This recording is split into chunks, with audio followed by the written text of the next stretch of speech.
you.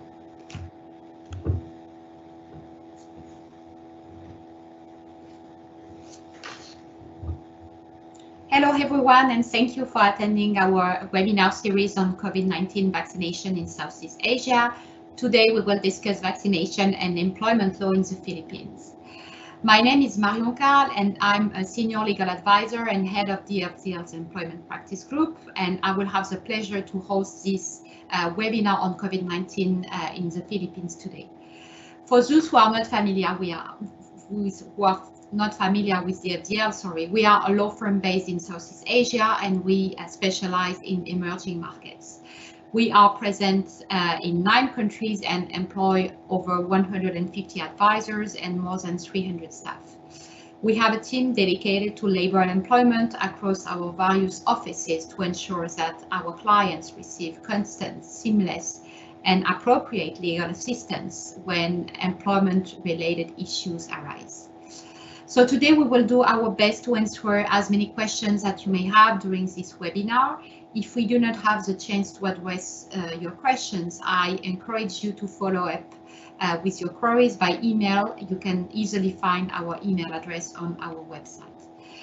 Joining us today on the program are Cristina Suralvo and Karen Ocampo, who are both partners in the Philippines. Welcome to the program, Cristina and Karen. How are you doing today? Yeah, thank you for the introduction, Marion. We're doing fine. We're working from home, and we've been doing this for the past 14 months. Yeah, and thank you for how we can adapt, how adaptable we are. Yeah, that's right. Well, we have to make do with what we have right now. Yeah. Okay, so now maybe we can kick off, and actually before we start, if you could perhaps give us a little bit of background and information as to the current situation in the Philippines right now, and also in terms of the vaccination campaign, whether the vaccination campaign started or not in the Philippines. Yes, thank you, Marion. In fact, the vaccination campaign in the Philippines has started. The official rollout of the vaccine programs. Prior to that, there have been preparations and various guidelines and interim rules that have been issued. The government aims to vaccinate up to 70 million Filipinos by the end of the year. As of May 9, the information that's reported in the Our World in Data project is that there are 2.4 million total doses that have been administered to individuals in the Philippines. But that's less than 2% of that is the total of individuals, percentage of vaccinated individuals, and maybe 0.4% is recorded as being those who are fully vaccinated. So in terms of the vaccine procurement, the national government has in fact released some laws that would make it easier, or that allows the private sector to buttress the vaccine program of the government.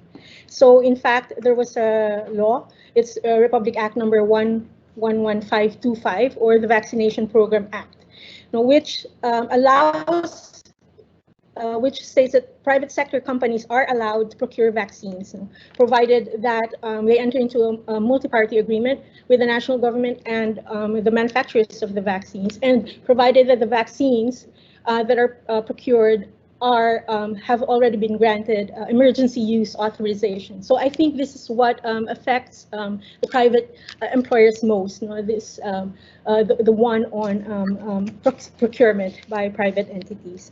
So yeah, so that's it for the vaccine drive. Very interesting and encouraging.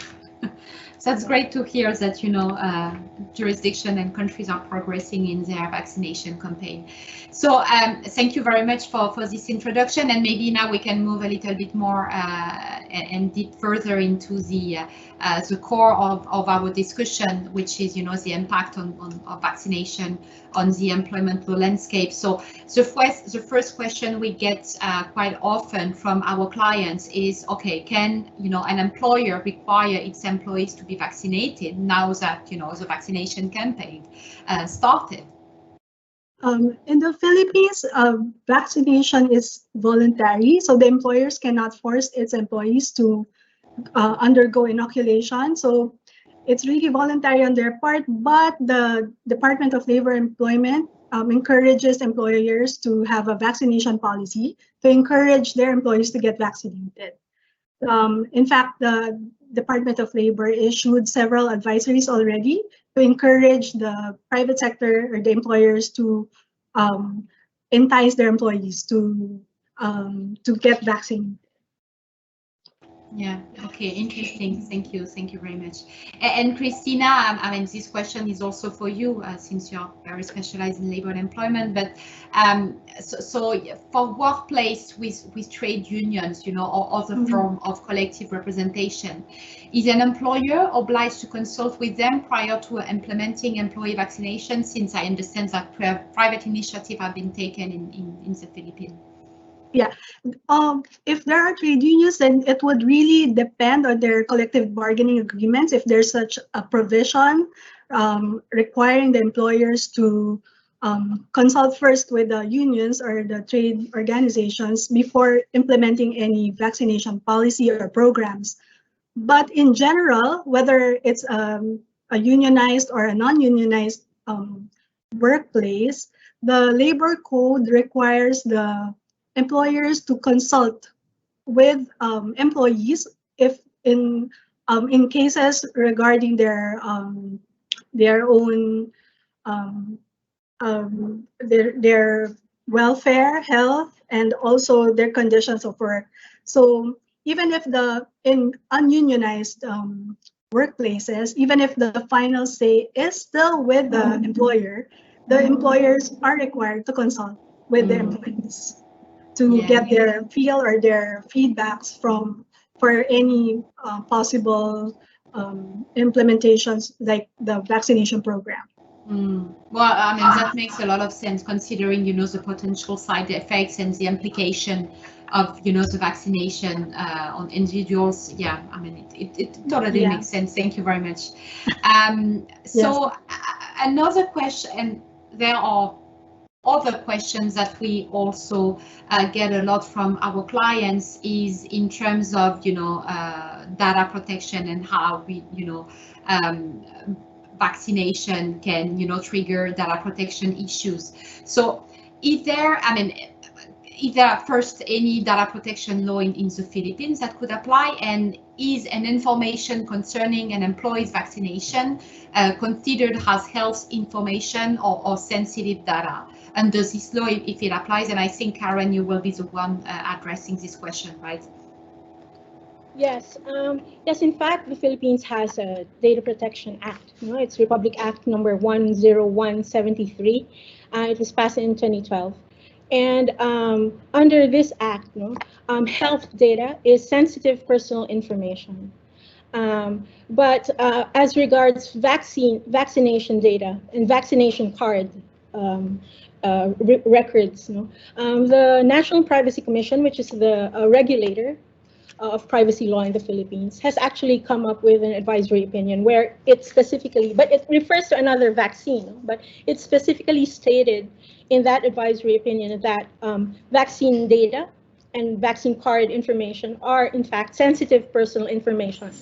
As sensitive personal information, therefore they're like specially protected information that need to follow certain conditions. These are what we call the Section 13 conditions, and basically it's a narrower range of conditions that have to exist in order for a controller to be able to process personal information. So as sensitive personal data, personal information, health data, vaccine data is in fact subject to certain more stringent requirements. When you speak about these requirements, I'm actually curious. So what are the restrictions, that applies in the event of collection and processing of these type of sensitive personal data? Yes, the general rule under Section 13 of the Data Privacy Act is that the processing of sensitive personal information is actually prohibited, unless certain conditions exist.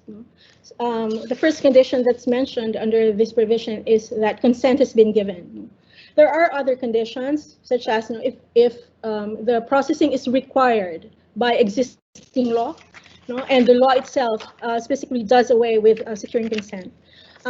There's the other condition is if it's necessary to protect the life and health of a data subject, but the data subject is not legally or physically able to express his consent. It's another one. The other is for medical treatment, in cases where it's a medical practitioner that carries out the processing, or a medical institution that carries out the processing.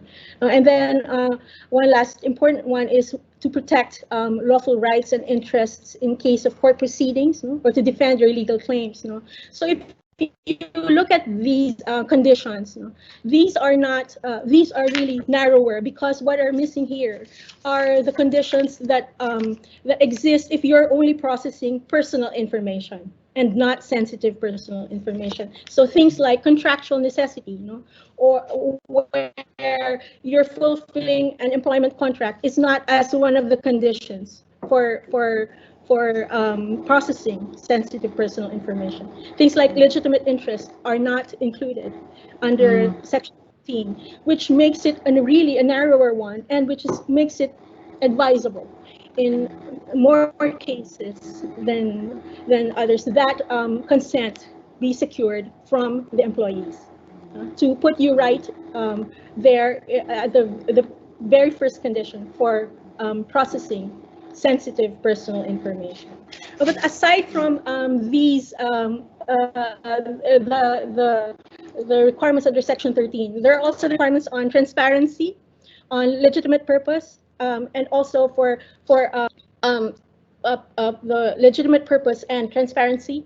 And it's important that employers make sure to keep sensitive personal information at most with use utmost confidentiality in processing it. In fact, the National Privacy Commission issued a public health bulletin, and it's actually issued 19 since the start of the pandemic. And in this latest one, which is for vaccination, it's really intended for vaccination and the processing of personal data under the vaccination program. The National Privacy Commission clarified a lot of things. It reiterated the need to not use privacy as an excuse for not complying with the requirements of the Department of Health, for instance, and to make sure that security measures are in place, physical, organizational, and technical security measures in place when you're processing. It takes for that consent is prior to sensitive personal information processing. So there were a lot of requirements mentioned by the Privacy Commission in this latest issuance, and maybe we can discuss this. If you have questions about it, then you can just send us an email afterwards. But in general, utmost confidentiality, security measures, and one thing they emphasize is please do not post in public platforms these vaccine cards, vaccination data. Because apparently they saw some companies or some entities posting the vaccine cards in social media platforms, and they absolutely mentioned that this cannot be done. I mean, this is a very interesting point, and we have seen this in some of our jurisdictions. For instance, in restaurants, employers putting, the vaccination card in front of the restaurant to say, hey, look, for the customer, our employees are vaccinated. So this is not recommended, right? Yes, it's not, because in a public medium, then it's very easy to repurpose the shown. And this is one of the things that we have to make sure does not happen. The repurposing of consent provided, or the authority for the processing. Thank you, Karen. I mean, this was very interesting and very practical advice. Thank you for this. So now maybe we can go back a little bit more in terms of implication on labor and employment. And Cristina, this question will be for you. We get this question a lot. So can an employer terminate employees who refuse to be vaccinated now that the vaccination campaign has been rolled out in the country? Yeah, in the Philippines, definitely no. It's a no. You cannot terminate an employee for refusing to get the vaccination. In fact, the Philippines has a very strict labor policy against terminations. And in fact, it's in the Constitution that employees have their right to the security of tenure.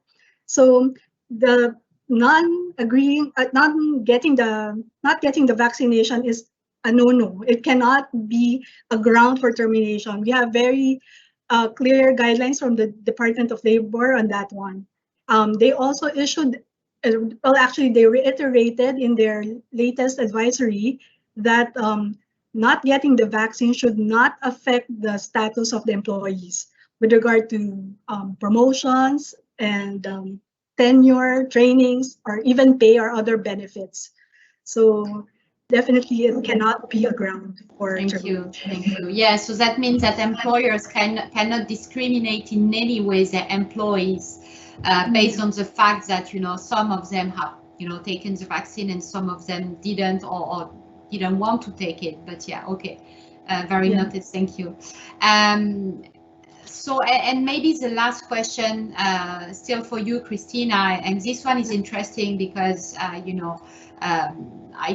I think the employer must find a balance between ensuring the health and safety of the employees at the workplace, but at the same time recognize their freedom in accepting to take the vaccine or not. So can an employer require employees who cannot or will not agree to vaccination to refrain from coming to the workplace?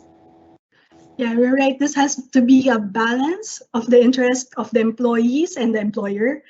In this case, if it's part of the occupational safety and health program, not to require the employee that has not been vaccinated to come to the office for his protection, it is possible.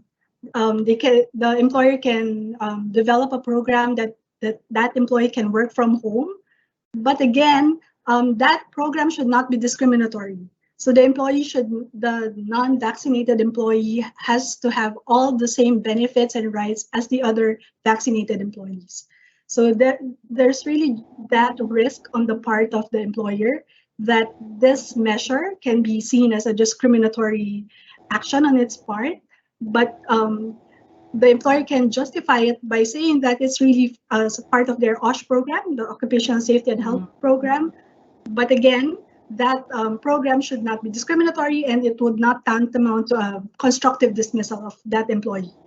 So it should really be on a case-by-case basis, I think, depending on the industry, the likelihoods that some employees can transmit the virus and everything. Okay. Yeah. Thank you. Thank you very much. Thank you. So maybe we have a few minutes to take a look at the audience questions, and I can see that we have a question on apparently there is a pending bill on pandemic leave. Perhaps Cristina, you can, Yeah. Well, last year the lower house has some congressmen developed a bill that allows a pandemic leave, a paid pandemic leave of 14 days. But as of late March, this has not yet been passed into law, but it has passed the lower house employment committee. So we'll see if there would be any developments in the very near future. But if this is welcome for the employees that they're given some paid leave in these situations. So there would be based on the draft bill, there are different conditions for availing of the leave. It can be from 14 days to a maximum of 60 days in some situations. But at the moment, we do not know if it will be the same bill that will be passed into law. Maybe in the future, we can also issue an advisory on this one if there's any development. Of course, and we appreciate that. Yeah, I mean, this is an unprecedented time, and this is still a developing area. I think we will see a lot of changes in the coming months, in terms of, employment protections and guidelines, for sure. I mean, this will be a very interesting period for us lawyers. Yes. Thank you so much, Cristina and Karen. It was a pleasure to have you today. So the audience, if you have any questions regarding this webinar, please feel free to contact me, Cristina and Karen. You can find easily our contact information on our website. This session has been recorded and will be available shortly on our website and social media. If you enjoy this program, I encourage you to connect you tomorrow at the same time for the Myanmar session, where our legal expert will discuss, COVID-19 vaccination in Myanmar. So that concludes our webinar for today. Thank you again for participating, and I'll see you next time. Thank you, Cristina, and thank you, Karen. Bye. Yeah. Thank you, Marion. Have a good day. Thank you. Bye.